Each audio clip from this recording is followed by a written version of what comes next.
It's March 18th, 1967, and another remarkable event is about to be uncovered by Arion, Rebecca, and Olly, the Retrospectors. I can tell by the soles of my feet. This casual comment made by a man who was losing his sight to his friend the inventor Seiichi Miyake is said to have been the inspiration for Tenji blocks, those small raised shapes you often find on the edge of train platforms or curbs, which were introduced in Okayama City today in history in 1967. Yes, the first 230 blocks were laid on this day at the street crossing in front of the Okayama School for the blind, a good place to put them.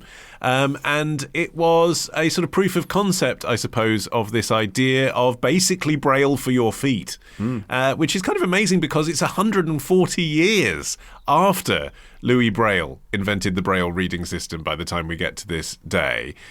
But that is essentially what it is. People who are partially sighted can feel with their feet as well as with their hands, so why not use their feet to guide them to where is safe to be? It was probably the most significant innovation for blind people in those 140 years, save for perhaps the then radical idea of guide dogs being trained in the 1940s. And Seiichi Miyake himself was not blind, and he wasn't an inventor as a full-time job. That was his amateur interest. He was a hotel manager. He was running a ryokan, a traditional-style Japanese inn.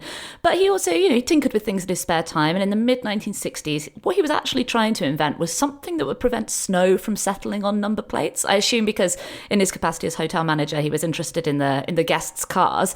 But then he witnessed an incident which really shocked him and caused him to totally rethink his focus, which was he saw a blind man with a white cane trying to cross a busy thoroughfare that had no pedestrian crossing, and the cars were just speeding heedlessly around him as he wandered across the street. And he thought, we need to do something about this. This is, post-war Japan starting to really come into its own. Cities were becoming very busy, very packed with vehicles. And he thought, how are we going to make this safer for the blind? Well, obviously defrosting number plates so people can see which cars hit them. Right. You should have stuck with it. And well, luckily, as you mentioned up top, he had a friend, Hideyuki Iwahashi, who was losing his sight due to detached retinas. And actually, Hideyuki's father, Takeo, had the same condition, and he had founded Japan's first ever organization for the blind, the Nippon Lighthouse, in the 1920s. And so Miyake was able to use the Iwahashis, father and son, as kind of a focus group to work out what would best help visually impaired people navigate Japan's increasingly busy urban streets.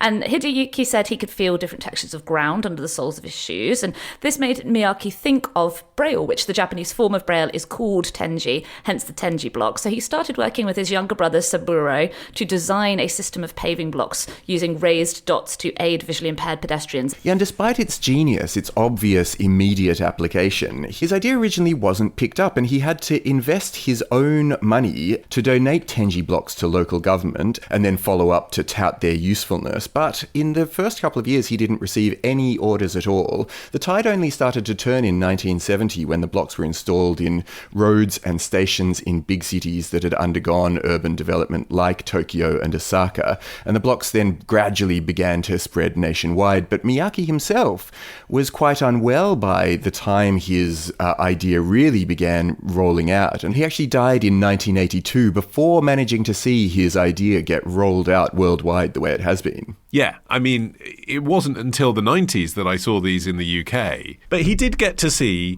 the first big implementation of his Tenji blocks, which was in the Japanese railway, which goes to show that it's not just, I think sometimes people think it's sort of virtue signalling, if you're building a thing, then you have to show everyone that you're making accessible. The fact that it was a train company that saw the virtue of this immediately tells you the practical sense in it. I mean, that is a classic case, isn't it? Where someone who's even partially sighted, so might be able to see well enough to get to the platform, might not see where the platform edge is, and that might be a life or death decision. And from that point of view, it's just such a great accomplishment in the history of accessibility, isn't it? Because it's not a significantly greater cost than laying the tiles on the train platform anyway. You're doing that anyway. If you compare it to the cost of an elevator, which might cost £1 million extra to burrow out the hole so that you can do it, this is just some more expensive floor tiles, but it makes it a place that's suddenly safe for your customers.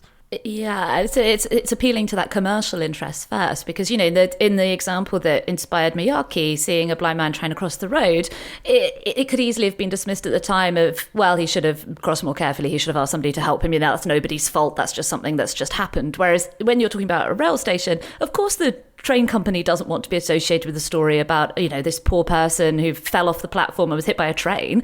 The negative publicity is one of the things that would inspire companies to be the pioneers of adopting this technology rather than city planners. But by the time the Tenji blocks had become a feature of Japan's national rail, urban design was starting to incorporate tactile pavement into developments as well. Tokyo was the first city to adopt Tenji blocks as kind of a default feature of new developments in 1972, which represented a huge positive shift in accessible architecture, because it's much more effective if developments are being designed with inclusivity in mind from the start, rather than having to retrofit existing spaces with accessibility features that might not quite work. If you can start from the beginning knowing that this is where we're going to put them, this is how we're going to lay out the design, that's much more effective for the end user. But this period where Tenji blocks were suddenly being embraced and rapidly implemented did lead to one downside, which is that the designs weren't standardized, which meant that different cities or property developers could come up with their own variations, which of course was confusing and also potentially dangerous to blind travelers who might arrive in a new city to find a totally alien landscape underfoot. Can you imagine, trying to think of an analogy of what that would be like if you could see? That would be like suddenly getting to a town centre and they've decided to just put a staircase next to the road that doesn't go anywhere. Do you know what I mean? You're feeling a particular thing and think, oh, I'm at the edge of the road, and actually you're not. You're walking down a hill. That must just be so confusing. Yeah. I mean, the very small amount of negativity associated with Tenji blocks is, I suppose, first of all, to do with the fact that there was this standardization required, and anyone who had implemented blocks that are now non-standard had to tear them up again.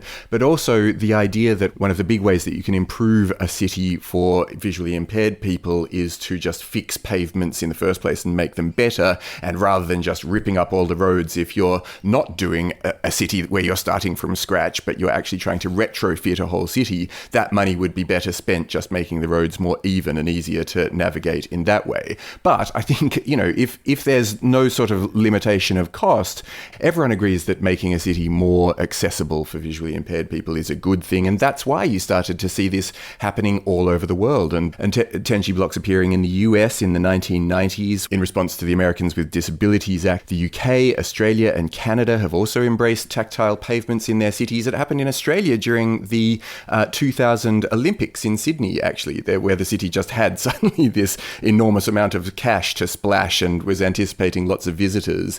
It seems as though they've always been with us. Yeah. It's like trying to imagine a road without cat's eyes, isn't it? Those were an invention too. There were roads without them for a while, and then they were just so obviously a good idea that they went everywhere.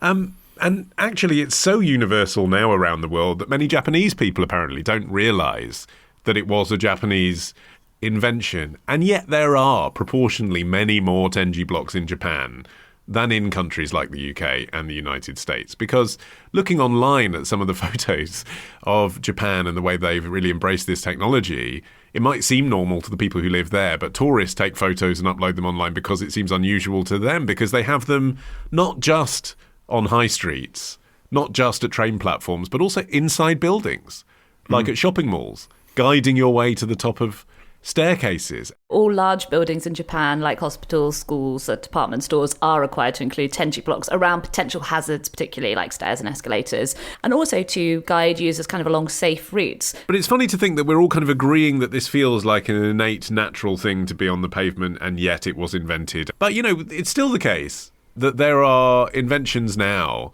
for partially sighted and visually impaired people that have yet to catch on and also seem kind of obvious. But the point is that it obviously just involves investment, doesn't it, for everyone to agree. And unless it's standardized, then it doesn't make things more accessible. It can make things in the short term more confusing. I saw a startup called NaviLens. They embed sort of like QR codes into the Tenji blocks, so that your smartphone syncs with it and your phone buzzes and vibrates to tell you which way to walk as you walk around. And of course, that doesn't just have to be into tactile blocks. That can be in museums and public spaces and everything.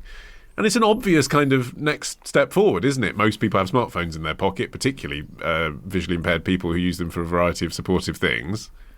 But until you have it everywhere, if you can't know that it's there, then you're just randomly pointing your phone at things that might not be there. I can't believe we have this and we still haven't cracked stopping snow building up on number plates. Tomorrow. Some people say it looks like a cartoon, like something from Dr. Seuss. Some people say it looks like an underwater forest. That's a mad concept. Ditch the ads and get a Sunday episode when you join Club Retrospectors. Patreon.com/retrospect.